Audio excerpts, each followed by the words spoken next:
காமராஜர் பாலத்தை கட்டினார், காமராஜர் பாலம் சொல்லுவாங்க. இன்னைக்கு உங்க வாழ்நாள் உங்களுக்கு எத்தனை 100 காலம் ஆனதோ எனக்கு முடியாத மேல ரொம்ப ஆசை. இது இந்த தொகுதியில் நிற்கணும்னு முடியல. இந்த நாகரிகம் எங்களை பார்த்து நாகரிகம் இல்லாத சொல்றேன். நாக்காத்து போடுவாங்க தமிழ் கேட்கல. யார் மகனா இருக்கு? கலைஞர் மகன். அஞ்சா நெஞ்சம் இருக்கணும். அண்ணா மெல்ல அடிப்பான். 5 பேர் இருந்தாலும் 10 பேர் இருந்தாலும் ஒருத்தே தான் நாங்கள் அடிக்கலாம். இது அவனாக இவன் மாடு ஆச்சு போடுறான். இவன் மாடு போடு அந்த மாதிரி நாட்டம் பிடிக்கும்.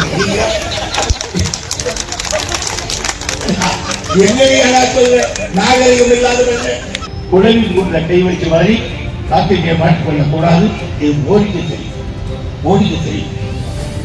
நான் நினைக்கல ஸ்டாலின் இருப்பாரு. அண்ணாவியருடைய அடக்கமும் இருக்கு, கலைஞருடைய துட்டுவும் இருக்கு. இது ரெண்டும் சேர்ந்து இவருக்கு ஒரு தைரியம். நான் அந்த வீட்டுக்கு போகிற பொழுது ஸ்டாலின் அவர்களுடைய பொண்ணு சின்ன பசங்க என்ன பண்ணா படிக்கிறீங்க கேட்டுக்கிட்டு இருக்கோம். அப்போ என்னை வளர்ந்து என் தோளுக்கு வந்து என் தோழனாக்கி என் தலைக்கு மேல வந்து எனக்கு தலைவனாகி இருக்கான். சம்மர் ஹாலிடேஸ் வந்தாச்சு, நம்ம ஜிடி ஹாலிடேஸும் வந்தாச்சு. GT holidays, south India's #1 travel brand. சில நாட்கள்ல கதை சிடி சித்தரசு நம்ம கட்சியில் ஒரு பெரிய இருந்தார். இந்த மாதிரி கதை சொல்றதுல அவர் கட்சிக்காரர். அவர் சொன்னாரு, இன்னைக்கு நம்ம சொன்னா ஒருத்தர் சொன்னால நம்ம நாகரிகம் இல்லாதவர். அதுக்கு அவர் சொன்னாரு, ஒரு மாட்டுக்கு நோய் வந்துதான். நோய் வந்து உடம்பெல்லாம் சீ வச்சு அந்த மாட்டு கட்டி எவனும் போக முடியாதான்.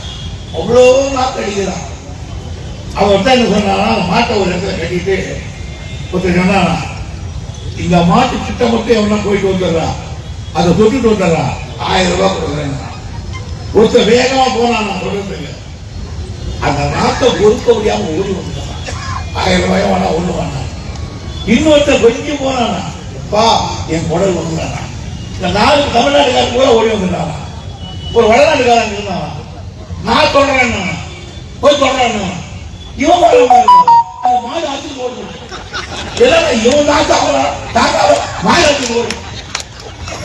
அந்த மாதிரி நாட்டம் பிடிக்கும்.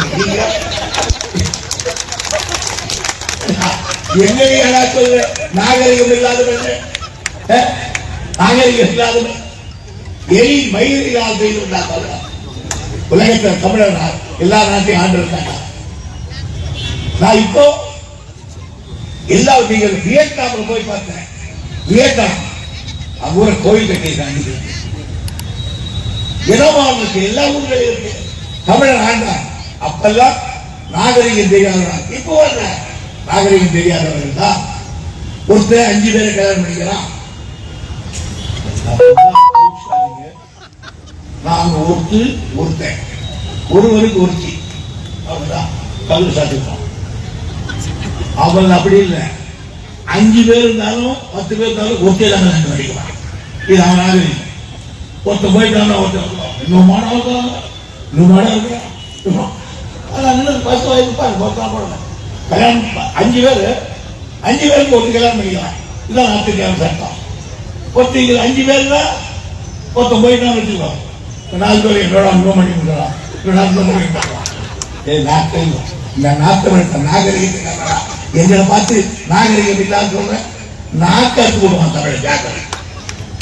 அதான் சொன்னாரு எங்க தளபதி, நாவடக்கம் தேவை. யார் மகனா இருக்கு? கலைஞருடைய மகன். அஞ்சா நெஞ்சம் இருக்கணும். அண்ணா மெல்ல அடிப்பான். அவங்க சொல்லுவாங்க, நீ வந்து அவசரமா பண்ணல. No, my steps are measure அப்படின்னா அது அவருடைய பாவம். அண்ணாவுடைய பாவம் அப்படின்னா, எனக்கு உரசி பழக்கம் இல்லை, ஒதுங்கி போய்தான் எனக்கு பழக்கம். இது அண்ணாவுடைய பழக்கம்.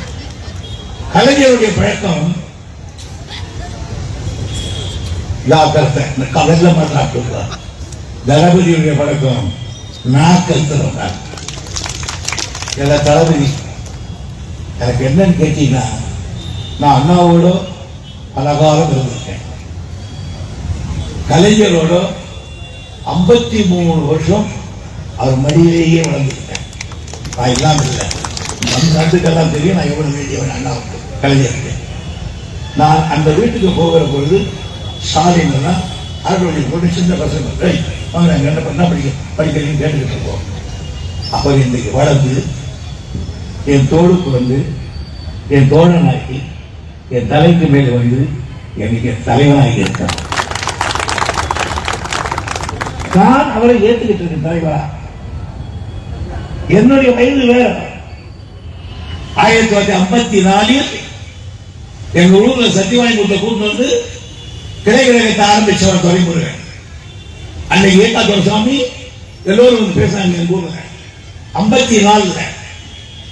அதுக்கு பிறகு நான் பிஏ படிக்கிற காலத்தில் எனக்கு எம்ஜிஆர் இருக்க வேணாம், ஒரு பிள்ளையாகவே வளர்த்தார்.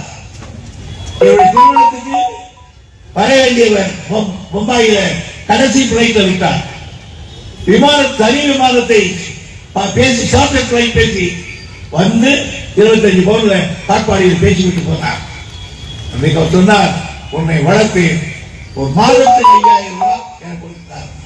வளர்த்த 7 வருஷங்கள் என் கட்சிக்கு நீ வர வேண்டும், என்ன உதவி வேண்டுமானால் எடுத்துக்கொள் என்று என்னை கூட்டிக் கொண்டு போய் அவருடைய கரையில் நிற்க வச்சு கேட்டவங்களுக்கு சொன்னேன், என் உயிர் போனாலும் ஒரு பொறுமையை தவிர என் கட்சியில் என்ன சொல்ல போறோம் ஆளை வாய்க்கிடுவார். நான் என்ன சொன்னேன் என்ன சொன்னாலும் இந்த ஜன்னல் வந்து நேரம் போனேன். கடைசியில் சொன்னேன், என்னுடைய தலைவர் கலைஞர், என் கட்சி திமுக. அவர் சொன்னார், அந்த சேர் எட்டி உதச்சார், அவர் உட்கார்ந்து சேர் முன்னால் வந்து சொன்னார். அப்ப நான் யாரு அன்னைக்கு சொன்னேன், அண்ணன் அவர் காலில் இருந்து சொன்னேன், நீ என்னை வளர்த்த தெய்வம், ஆனால் கட்சி மாட்டேன் கட்டி கட்டியா கட்டி முடிச்சுக்கிட்டு சொன்னார், நீ இவ்வளவு உறுதி படைத்தவன் என்று எனக்கு தெரியாது என்று பேசினார். அந்த அளவுக்கு இயக்கத்தில் இருக்கிறதானே தளபதியை இன்றைக்கு நான் என் தலைவா என்று அழைக்கிறேன் என்று சொன்னால், அதுதான் கட்சியுடைய கட்டுப்பாடு, அதுதான் கட்சியுடைய வேகம். இந்த கட்சி அப்ப இருந்து உழைத்த கட்சி, இந்த கட்சிக்கு இருக்கிற வேகம் எவ்வளவு. நான் கூட நினைக்கிறேன், இவரு சின்ன பிள்ளைகள் வந்து நிறைய பேசுவார். நானே ஒவ்வொரு நாள் சொல்லுவேன், நீ என்ன பண்ற தம்பி, உன்னை கரெக்டா ஜட்ஜ் பண்ணுங்க. இன்னைக்கு வரும்போது சொன்னாரு, அவருடைய பிஏ போன் பண்ணா, அண்ணன் 5 நாளாச்சு பார்த்து எங்க காரணம் கேட்டார். அதோட 3 நாள் ஊருக்கு போறேன்னு, அதுதான் 2 நாளைக்கு கேஸ் எழுதி போட்டேன். 5 நாள் ஆச்சு ஊர் பார்த்துட்டு வந்துருக்கேன். அந்த அளவுக்கு இயக்கத்தை நடக்கிறேன். இந்த இந்தியாவிலேயே ஒன்று சொல்லிங்களா, இன்னொன்று சொல்லுங்க தெரிஞ்சுக்கலாம். நான் ஒன்ன சொன்னேன் இல்லையா, ராஜாஜி இந்திய கொண்டாந்தார், தேவி கோணம் பேர்மேடு போயிடுச்சு, அதுக்கப்புறம் குளக்கல்வி திட்டம், இந்த 3ஐயும் வச்சு மும்முனை போராட்டம் நடந்தது. அதான் முதல் போராட்டம். அந்த மும்முனை போராட்டத்தை அண்ணாவும் பெரியாரும் வெவ்வேறு கட்சியில் இருந்தாலும் இணைத்து போராடினாங்க. அதற்கு பிறகு தளபதியுடைய காலத்தில் தான் மும்முனை போராட்டம். அதே போல் பணம் கொடுக்க மாட்டேன் இந்தியை திணிப்பதற்கு இவங்க சேர்த்து ஒரு மும்முனை போராட்டத்தை ஆரம்பித்திருக்கிறார். ஆரம்பித்ததோடு பாருங்க, இந்தியாவில ஃபர்ஸ்ட் முறை தூதுவர்கள் அனுப்புறார். நீ வா, நீ போயிட்டு சந்திரபாபு நாயுடு பாருப்பா, நீ வா வா தெரிஞ்சு பார், நீ போ சித்தராமையா பார், நீ போ பார். நண்பர்களே, மற்ற நாட்டுக்கு தூதுவரை அனுப்புவதை போல் அனுப்புகிற தைரியம் தைரியத்துக்கு. அதனால்தான் கையை வைக்கிறது பயப்படுறாங்க.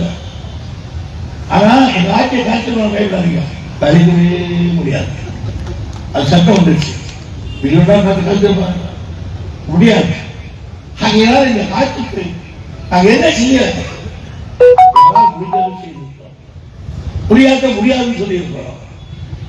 எந்த மக்கள் அழ வைத்திருக்கிறோம். தாய்மார்களை பொறுத்தவரை ஒரு சாதிச்சார். இது இளைஞர்கள் பிச்சை மாஸ்டர் ஊசி அவங்க இந்த வேஸ்டருக்கு ரெண்டு வடி கட்டுறது இருப்பாங்க. 3 நாள் அதுக்கு வேண்டிய மத்திய கேட்டுக்கிட்டு இருக்கோம். 60,000 கேட்டுக்கிறோம். 60,000 கோடி அவன் தான் கொடுக்கணும். அதை கொடுக்க மாட்டேன் சொல்றான். ஆகையால் இந்த ஆட்சியினுடைய நோக்கத்தை பொறுத்தவரைய நாங்கள் நேரடியாக ஆளணும்னு நினைக்கிறோம். ஆனால் எங்களை குழலில் கொண்ட கை வைத்த மாதிரி நாட்டிலே மாற்றிக்கொள்ளக் கூடாது. இது மோடிக்கு தெரியும். மோடிக்கு தெரியும். மோடி அவர்களை நான் ரொம்ப நாளாக தெரியும். அவர் குஜராத்துடைய சீஃப் மினிஸ்டர் போது நான் இங்கிருந்து மீட்டிங் போவேன், அங்கிருந்து மீட்டிங் போவேன். வாஜ்பாய் காலத்தில் நெருக்கமான பழகிறேன். அவரே ஒன்றார் பேரக்குள்ள இறங்கினார். தலைவர் சொன்னார், தலைவர் அவர்தான் இந்த அசம்பிளிக்கு கேட்டார். எவ்வளோ நாள் நீ அசம்பிளியில் இருக்குன்னு கேட்டார். கலைஞர் 56 வருஷமா இருந்தார். நான் 53 வருஷம். 53 வருஷமா எப்பா நல்லா பேசுவாங்க. பேசுறேன் அப்ப ஓவர் சொன்னேன் அவர்கிட்ட. நான் உட்காந்துக்கலாம். Mister prime minister one word அப்படின்னா yes the east and west of the over.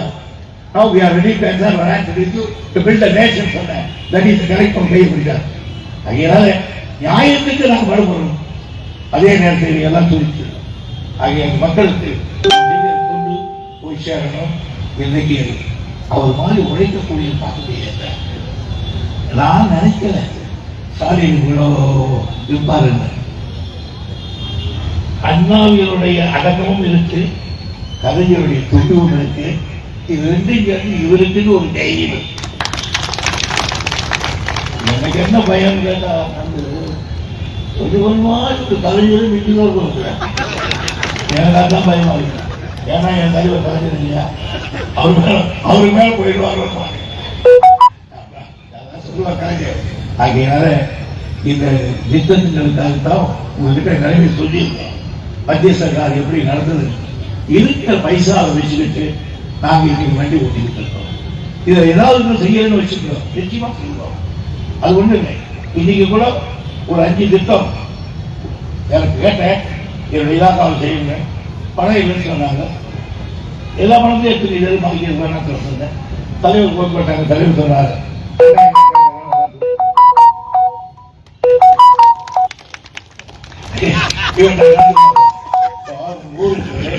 வீடெல்லாம் எடுத்துன்னு சொன்னோம். அதுக்கப்புறம் ரோடு போட்டு இதெல்லாம் பண்ணி கொடுத்தேன். அன்னைக்கு கூட சொன்னாங்க காமராஜர் பாலத்தை கட்டினார், காமராஜர் பாலம் சொல்லுவாங்க. இன்னைக்கு உங்க வாழ்நாள் நீங்க எத்தனை 100 ஆண்டு காலம் ஆனாலும் இந்த சாலை அது என்னைக்குமே யாராக இருந்தாலும் இன்னைக்கு பிறக்க போற குழந்தைங்க உங்க பேர் தான் சொல்லுவாங்க. அதனால எனக்கு உடையாத்து மேல ரொம்ப ஆசை. இது இந்த தொகுதியில் நிற்கணும்னு எனக்கு ஒரு ஆசை. முடியல. சில பேர் என்ன பண்ணுவான், அந்த பொண்ணு எல்லாம் பண்ணி நான் கல்யாணம் பண்ணான்னு முடியல. ஏதோ பார்க்கும்போது ஒரு குறைவே இருக்கிறாங்க.